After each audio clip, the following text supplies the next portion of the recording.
দেখুন, যে রাঁধে সে চুলো বাঁধে। সেই জন্যে এই কেরিয়ার ডাইরেকশনের কোচিং করানোর সঙ্গে সঙ্গে আরেকটা জিনিস যেটা করি সেটা হলো নিজেকে একটু ফিট রাখার চেষ্টা করি। হাই, আমার নাম আশুতোষ দা, আমি কেরিয়ার টার্ন কোচ। আজকে আগামী কয়েক মিনিটের মধ্যে আমি আপনাকে জানাবো যে কি করে আমি নিজেকে সুস্থ রাখি।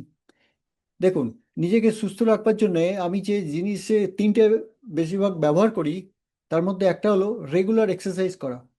এই যে রেগুলার এক্সারসাইজ করি, তার ফল হলো এই দেখুন, এই 26শে জানুয়ারি আমাদের যে প্রজাতন্ত্র দিবস, একটা দৌড় হয়েছিল। এই দৌড়ে এই মেডেলটা পেলাম। এটা হলো 10 কিলোমিটার দৌড়। তো এই যে দৌড়ালাম, এই দৌড়ানোটা হলো একটা ফিজিক্যাল এক্সারসাইজ। আর এই ফিজিক্যাল এক্সারসাইজ যদি আপনার বয়সটা কোনো ফ্যাক্টর নয়, কিন্তু আপনি যদি করতে থাকেন তাহলে অবশ্যই আপনি তার সুফল পাবেন। আর সেটা বয়সকালেও করা দরকার, যার যেরকম প্রয়োজন, যতটা প্রয়োজন।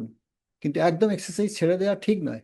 2 নম্বর যে জিনিসটা করি সেটা হলো যে যে খাবার সেটাকে আমার নিজের চয়েস মতো আমি খাই।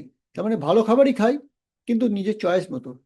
যে খাবার আমার শরীরের পক্ষে উপকার দেবে, যে খাবারের মধ্যে পুষ্টি আছে, যে খাবারের মধ্যে আপনার ফাইবার আছে, বা আনুষঙ্গিক অনেক রকম ভিটামিনস, প্রোটিন, এই জিনিসগুলো থাকে, সেগুলো বেছে খাওয়া যায়। আপনিও সেগুলো বেছে খেতে পারেন। আর যে খাবারগুলো আপনার শরীরের পক্ষে হানিকারক সেগুলোকে অ্যাভয়েড করলে সব থেকে ভালো। সেগুলোকে হাটিয়ে দেবেন, সেগুলো কোনো প্রয়োজন নেই। তাহলে আর 3 নম্বর যে জিনিসটা সেটা করি সেটা হলো পরিমাণ মতো জল খাওয়া এবং সাথে রেস্ট নেওয়া। এই পরিমাণ মতো জল আপনি যদি না খান, আপনার শরীরে ডিহাইড্রেট হয়ে যাবে, শরীরের যে ফাংশনটা সেটা প্রপার হতে থাকবে না। কেন, শরীরের মধ্যে একটা পূর্ণবয়স্ক মানুষের মধ্যে 5 লিটারের মতো রক্ত থাকে। এবার আপনি যদি জল না খান, সেই রক্তটা গাঢ় হয়ে যাবে। রক্তটা চলবে কি করে? এক জায়গায় জিনিস আরেক জায়গায় সবসময় যাচ্ছে আসছে, ধমনী আর শিরা এগুলোর মধ্যে দিয়ে, তো সেগুলো যেতে পারবে না, আটকে যাবে।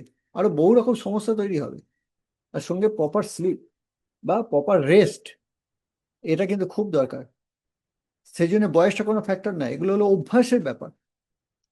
তাহলে আপনি যদি এই জিনিসগুলো করতে থাকেন, তাহলে আপনি নিজেকে অনেক বেশি ফিট আর এনার্জেটিক মনে করবেন।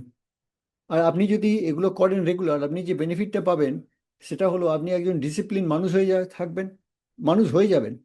আর 2 নম্বর হলো যে আপনি এই কাজগুলো, শক্ত কাজও দেখবেন খুব ইজিলি করতে পারছেন। 3 নম্বর হলো যে আপনার অনেক মেন্টাল স্ট্রেংথ বেড়ে যাবে, করে দেখুন। আর 4 নম্বর যে জিনিসটা হলো সেটা হলো যে আপনি এই জিনিসটাকে এনজয় করবেন। তখন মনে হবে, ও, আই এম খুব ভালো আছি, আমি খুব ভালো আছি, এই জিনিসটা ফিল করবেন। তাহলে কাল থেকে আপনি শুরু করুন। 3টে জিনিস, বেশি কিছু নয়। রেগুলার অল্প এক্সারসাইজ, যতটা পারেন। আমার মতো দৌড়তে হবে 10 কিলোমিটার, তার কোনো মানে নেই, কিন্তু এক্সারসাইজ দরকার। তার মধ্যে একটু কার্ডিও আর একটু স্ট্রেংথ হলে খুব ভালো হয়। 2 নম্বর হলো খাবার যেটা খাচ্ছেন সেটা বেছে খেতে হবে, সেটা সঠিকভাবে বুঝে নিতে হবে যেটা আমার শরীরের জন্য দরকার, আর কোনটা দরকার নয় সেটাকে একদম ত্যাগ করতে হবে।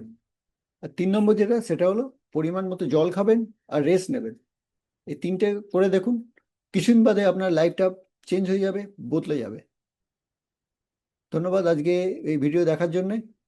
পরবর্তীকালে আবার একটা অন্য ভিডিও নিয়ে আসবো। এই ভিডিও কেমন লাগলো অবশ্যই কমেন্ট করবেন।